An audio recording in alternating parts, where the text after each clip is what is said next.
చేస్తూ ఉంటాడు. సాతానుడు నిన్ను అలా అటు ఇటు ఇటు అటు ఇటు తిప్పుతూనే ఉంటాడు. ఒక చోట కుదిరిగా నువ్వు కూర్చోనీయకుండా, కుదిరిగా ఉండలేవు, నువ్వు మనసు నెమ్మదిగా ఉండదు. నీకు అనేక రకమైనటువంటి అనాలోచనలు వస్తాయి. అనేక రకమైనటువంటి అనాలోచనలతో నువ్వు ముందుకు పోతావే, కానీ దేవుని యొక్క మార్గాన్ని నువ్వు నడవలేవు. చూడండి, ఒకడు సాతానుడి యొక్క ఆలోచనతో ఒక ఆస్తిపరుడైనటువంటి వాడు వచ్చి ఒక మాట మాట్లాడాడు. ఓ బోధకుడా, నీ రాజ్యంలో ఉండాలంటే నేనేం చేయాలంటే, యేసు ప్రభు చెప్పాడు, ఒరే నాయనా, రాజ్యంలో ఉండాలంటే ఇదిగో 10 ఆజ్ఞలు నువ్వు పాటించాలరా అన్నాడు.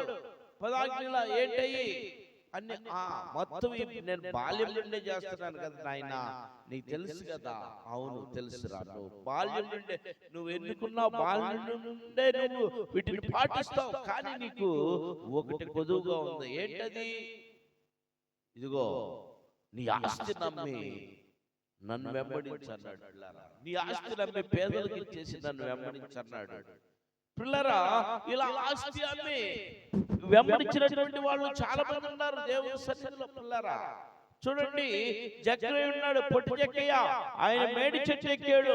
మేడి చెట్టు ఎక్కినప్పుడు జక్కయ్య యేసును చూడాలని మేడి చెట్టు ఎక్కినప్పుడు యేసు డైరెక్ట్ గా వచ్చి జక్కయ్య దగ్గరికి వచ్చి ఆ మేడి చెట్టు కింద నుండి జక్కయ్య దిగిరా, జక్కయ్య దిగిరా అనగానే జక్కయ్యకి గలిబిలైపోయాడు. ఒరే ఒరే ఒరే, నేనట్లా తెలిసి నీకు నన్ను పిలుస్తున్నాడు అని ఆనందంతో సంతోషంతో దిగి వచ్చినప్పుడు జక్కయ్య, నేను మీ ఇంటికి రావాలనుకుంటున్నాను, పద అన్నప్పుడు, నువ్వు మా ఇంటికి వస్తావా? అబ్బా, ఎంత ఆనందం అని సంతోషంగా వెళ్తూ ఉన్నప్పుడు జక్కయ్య, నేను అనేక మంది రకరకాల మాట్లాడినప్పుడు జక్కయ్య ఏం చేశాడు తెలుసా?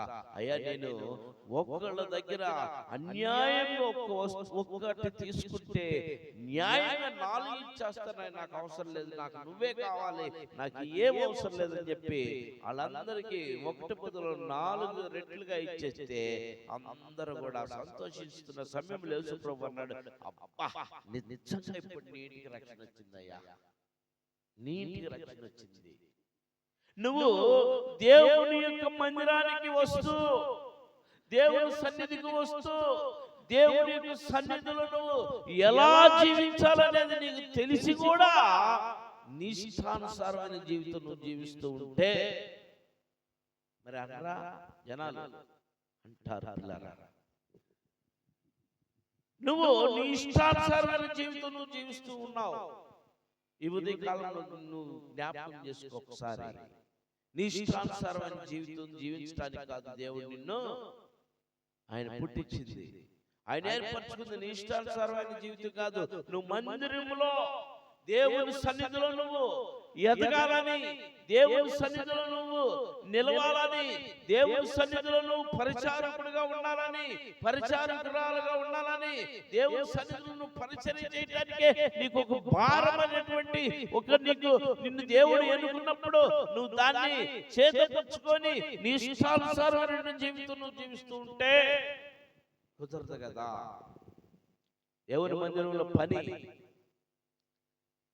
పండుగ దినాలు ఉన్నాయి, దేవుని మందిరంలో పని చేయాలి. నువ్వు మందిరాన్ని అలంకరించాలా, గోడలకు సున్నం కొట్టాలా, మందిరం కడుక్కోవాలా, ఎంత పని. ఈ పని అంతటి నిన్ను విడిచిపెట్టి నీ సొంత పనుల కోసం నువ్వు పరిగెత్తితే ఏమిటి దాని వల్ల లాభం?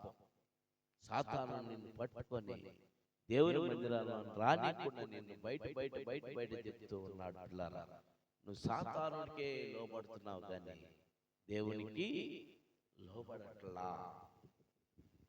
ఒకడు ధనవంతుడు మళ్ళీ అన్నాడు, దేవుడు వాడిని ఎన్నుకొని వాడికి మంచి ఆనందకరమైన జీవితాన్ని ఇచ్చి పంట భయంకరంగా పంట పండితే వాడు పంటను సంపాదించుకొని తీసుకొని వెళ్ళి ఆ యొక్క దాంట్లో పోసుకొని గూడెంలో పోసుకొని అంటున్నాడు. వాడు మాట పొనుకొని బయట మంచు వేసుకొని దర్జాగా పొనుకొని, ఓ నా ప్రాణమా, నీకు 1000 సంవత్సరాల కొరకు నీ కొరకు నేను ఆస్తిని సమకూర్చాను. ఓ నా ప్రాణమా, తినుము త్రాగుము సుఖించుము అని, ఎంజాయ్ చేయను అని ప్రాణాన్ని చెప్పుకుంటూ ఉంటే ఆ సాతాను మనసు కలిగినటువంటి వాడు ఆ సాతానుడు ఆడి చేత అనిపిస్తూ ఉంటే దేవుడు విని, రే ఈ రాత్రి నీ ప్రాణాన్ని అడుగుతున్నాను, వచ్చే నువ్వు ఎడతేక వచ్చే అన్నాడు. వెంటనే వచ్చాడు.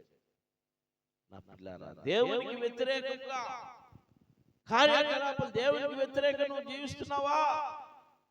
దేవుని సన్నిధి, దేవునికి ఇచ్చినటువంటి ఆశీర్వాదాన్ని, దేవునికి ఇచ్చినటువంటి సంతోషాన్ని, దేవునికి ఇచ్చినటువంటి సమాధానం